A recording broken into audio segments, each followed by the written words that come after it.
Morning, friends. Today we're up to cutting a tree down. It's a tree I've been putting off for a few years now because I've kind of dreaded it, but it's something that's going to have to be done. I'll show you the tree. It's a shade tree we have in our yard. I like this tree. It's sick and we need to take it down before it falls on our house. This here's the tree we're going to take down today. As you can see, it's heavy to this side, which means it's leaning out over the house. And this tree has some issues. It's a catalpa tree or a bean tree or Toby tree or whatever you want to call it. A lot of folks call it a lot of different things. You can see right here, it's hollow up through, and I don't know how rotted it is on the stump. These are kind of the worst trees to cut because you don't know what they're going to do. You can see where a limb broke off there. There was a nice big beautiful limb that went out over top the yard here, and every morning I go out to do chores, it would be leaning just a little bit more. I walked out into the garden one morning and I was proceeded to tell the wife to keep the kids away from that tree. That limb may come down, and so happened to be I heard it cracking, and we got some video of it. I'm going to show you that video, and you need to listen to Mama Wilson's response. It's kind of comical.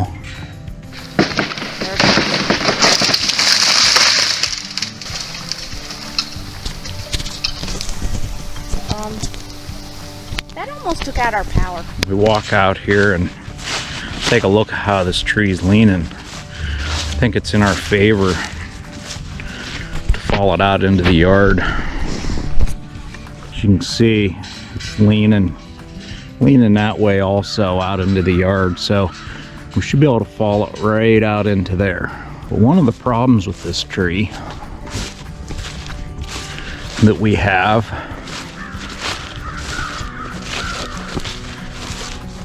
is this limb right here. That's on the back side of the tree for where we're gonna fall it.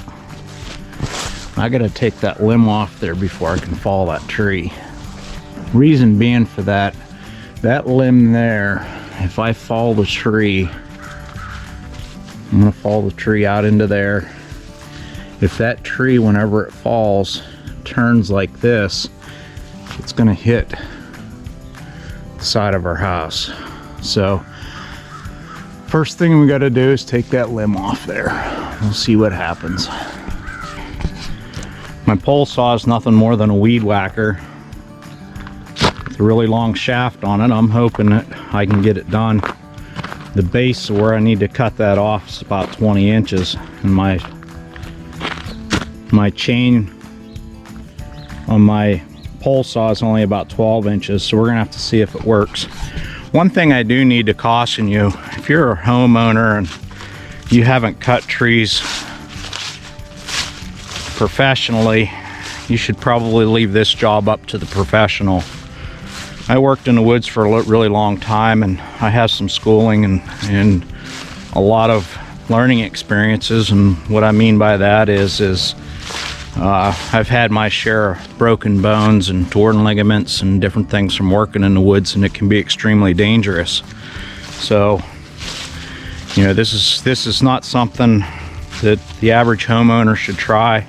You know, it can be done safely, but accidents still happen, and we want to minimize those as much as possible. Well, we'll get at it and cut this limb off. Try to anyhow. Hopefully our pole saw will reach through there. Well, we missed that camera malfunction. That limb that was right here down. Took a little bit of chewing, maybe 15-20 minutes. That little weed eater limber isn't really made for that. We're gonna fire up one of the big saws.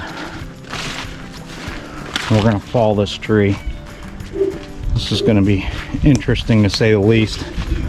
I'm hoping that there's not a chunk of steel right here that's gonna ruin my chain, because we're gonna put an open face notch across here and aim it right out there. So we'll see what happens. Well, let's go. Sorry, had a little dust on you. I'm gonna cut that down with my 372 XP. That's my saw that I'm most comfortable with felling. I have my chaps, we'll put our chaps on. I need to shed a couple layers already. We're gonna take our wedges with us. My lucky felling axe. You can see RC, she's made it back to the home farm. I hate to feel this, but that poor girl's covered with ticks. We're gonna have to get some flea and tick stuff on her. These here are my chainsaws. 372 Husqvarna XP. This is a 372 extra torque, which I really don't care for that saw much. It's a son of a gun to start. It doesn't have the power the old original XPs had. You can see this saw has been taking a beat, and I've done a lot of cutting with that saw. And then I have my Chinese version of the 372 XP. It's a G72 XP Halls Pharma saw. I kind of like this saw. It's a Chinese chainsaw. It's manufactured in China, but I paid $209 for the shipping to the door, and this here I paid pretty close to $1,000 for.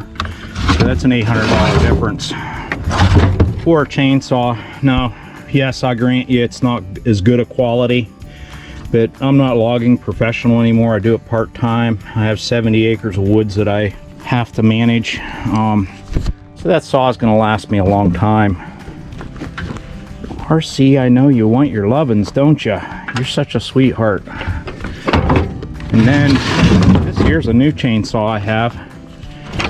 It's a G660 or a 660. What it is a Chinese knockoff of the Stihl 066. We used to, when I was working professionally in the woods, the cutter that worked with me, who's my partner, he ran the Stihl 066 and really liked them for cutting trees down. But I bought this saw for just a little over $300, and that Stihl 066 is a $1,500 saw. And the reason I bought this saw here is I also bought an Alaskan sawmill, which cost $100. I'm going to take some of the upper logs, hopefully they're solid. I'm going to take some of the upper logs out of that tree and saw them into planks, maybe make a table or something out of it. I found that catalpa trees really have pretty wood in them. It's very similar to, or at least I think it's very similar to the old chestnut wood that before the chestnut blight went through and wiped all the chestnuts out. Need some gas. RC, don't bite me. She's being a pipper today. We're gonna have to change this chain out too. It's got a semi-chisel chain on it. I don't prefer the semi-chisel chain for felling. They don't cut quite as quickly. So we're gonna switch the chains out and put a chisel chain on it. Fill up. My chains all should be sharp. Usually when I get done with them, I always sharpen them. That way that process is done. And yes, I'm hand filing everything. As a homeowner cutting firewood, I would recommend that you learn how to hand sharpen. You can do it relatively. It's very uncomfortable when you first start doing it. It's very awkward. Once you learn the techniques, whenever you learn the hand sharpening, your chains will be sharper. They'll stay sharper longer, and it won't cost you as much. And you know, and your chainsaw is like a pocket knife. You know, who gets hurts the quickest with a pocket knife? The guy that has the dull pocket knife. So you want to keep your knife sharp too, as well as your chainsaw. I don't know if you've seen the oil that went in there, and you probably can't tell over camera. Now my container says it's premium bar and chain oil. I don't run bar and chain oil anymore because of the hazards as it can cause you. It can be very. For the past 2 years, I've been running canola oil through my chainsaws, and I haven't really found where it has harmed the chains or the bars in any way bad for you as far as a health aspect. You know, guess it's everyone's preference. But another thing with the canola oil that I've found, it's a heck of a lot cheaper. You can buy canola oil for about, if you watch, you can get it on sale for about $3.69 a gallon, where your bar and chain oil, it's usually upwards to $7 a gallon, depends on where you buy it. This chainsaw is souped up a little bit. I have an 8-tooth sprocket on it. And basically what the 8-tooth sprocket does is it makes that chain turn a little faster. It doesn't have near the power as a 7-tooth sprocket. And the 7-tooth sprocket I found works really good if you're bucking logs up on the landing where your chain gets dull quicker, or maybe even perhaps cutting firewood. You need to keep those saws out of the dirt. They're not going to cut very long. 8-tooth sprocket, it cuts tremendously well whenever your chain's sharp, and you know, you should always keep your chain sharp. There's no excuse for it. It gets dull. I mean, it's not only hard on there we go. Chain, not only makes it dangerous for you, but it's also hard on the chainsaw. A lot of times whenever you see chainsaws that are blown up, or the cylinders or something scored on them, it's because somebody has run them with a dull chain and overheated them and caused them to score. It's something I've done. I'd still be working in the woods if I could do it physically. Physically demanding job. And I have a lot of great respect for the guys the older guys that are actually still out there doing it and getting her done. I know my body would feel like it was whipped every day, and I'd be hurting and sore. And you know, we have to adapt. It's just the way life is. I'm doing things a little extra cautious. I'm just hoping this video don't make it to chainsaw fails. If you've watched any of those chainsaw fails or idiots using chainsaws on YouTube, you'll know what you understand what I'm talking about. Because some of those homeowners do some pretty stupid things. You know, cutting a limb with a chain, with a ladder up against the limb that you're cutting. We'll take our handy dandy axe and we're gonna go cut a tree down.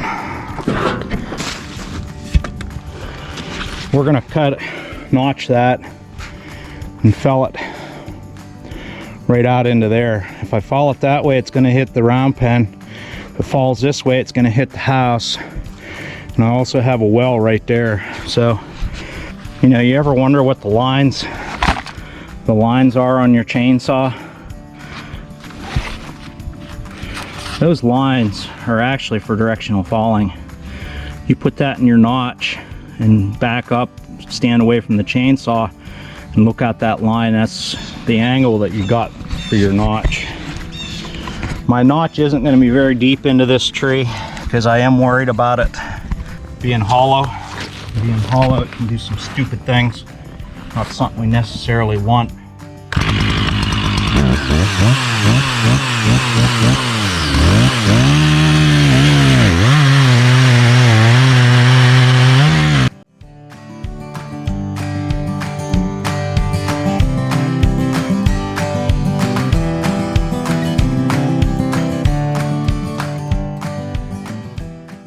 This is what they call an open face notch. Whenever that tree releases, this here hangs on to that tree a little bit longer, so you have a little extra control on it. It's a notch I really like. I had a lot of success with it. It's a lot safer to do. And then we'll come over. I bore cut everything that I do usually, except for the smaller trees. And then I'll plunge into here and we'll cut it around. And then hopefully it will go right where we want it to. Hopefully we don't end up repairing our house.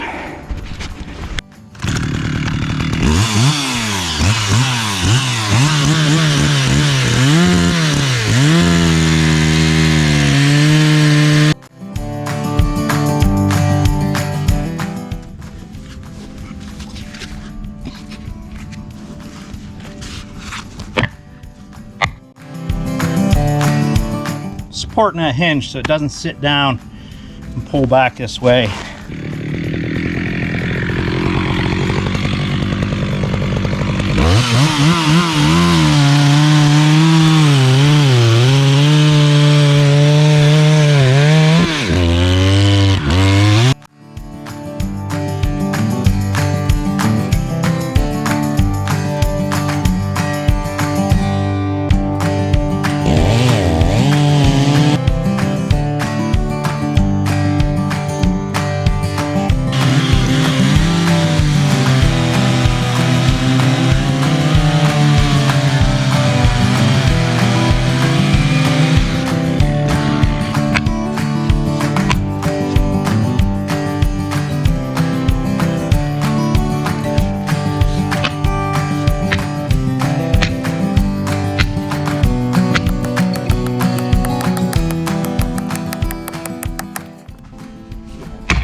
Whoa, friends, we got it.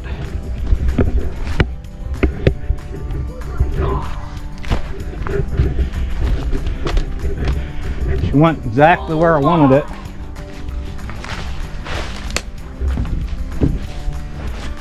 Now we just got a huge mess we got to clean up. Another thing I wasn't looking forward to. It went exactly where I wanted it to, which makes me quite happy. Appears to me there's been some bats living in here.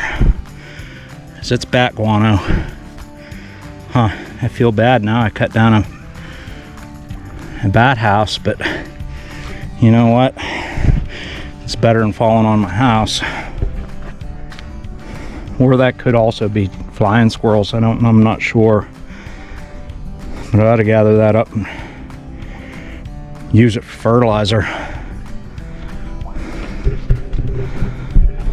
But now what we gotta do is get this stuff, get these limbs down flat to where we can work on them. Hey friends, I found out what that poop was. Ah, shoot, he just left. I wonder where he went.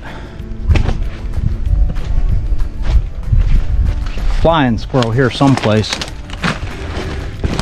They're cool little guys, they're kind of tame. There he is. There, see him?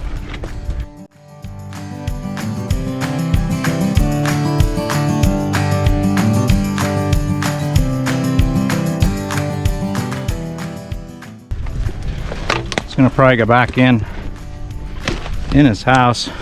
Okay friends, I'm going to go ahead and cut this up into logs and firewood. Hopefully you enjoyed the video. If you did, please subscribe and like the videos and give us some comments. We can always use the help. It's been a little slow getting the channel started. We are getting some subscribers, but thought you'd like to see it. So long.